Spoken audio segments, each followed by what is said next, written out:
Великденски блесок во центарот на православието.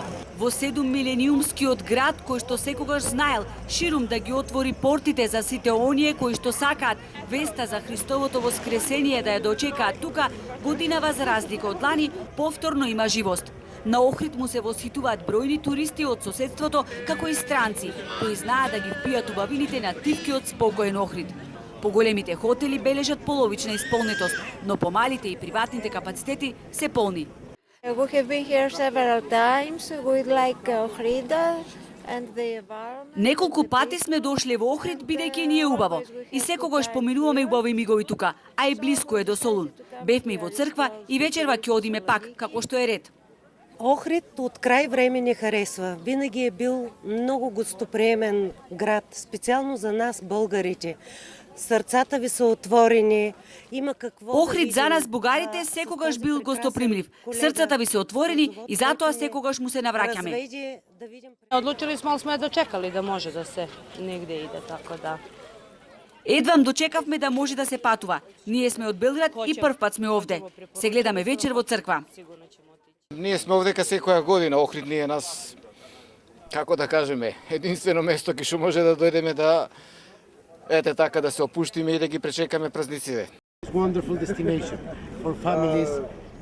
Охрид е одлична дестинација, културно, но и духовно богата. Драго ми е што од Шпанија дојдовме токму за Великден. Ние сме од Норвешка. Се изгледа толку убаво, посебно стариот град и црквите. Туристичките работници со една мисла, што побрзо целосно да се надмине оваа ситуација со пандемијата и да се врати сјајот во градот. Укинувањето на мерките и сертификатите за патување не закрепна, велат. Тоа е едно олеснување и може само да допринесе во зголемување на бројот на туристи. Веќе голем број на граѓани осеќаат потреба и има интерес голем да патуваат, да одат веќе некаде на одмори, на различни тури патувања. Нам ни е битно каква ќе биде престојната туристичка сезона летово. Очекувањата не се баш најсјани, но секогаш се надеваме дека ќе има подобрување. Инако, како што реков, за престојниве празници сега, тие ќе ни бидат и показател какво е расположението и каква е моќта на народот во регионов. Кафетериите денеска беа полни, а вриеше и по чаршијата и градскиот кеј.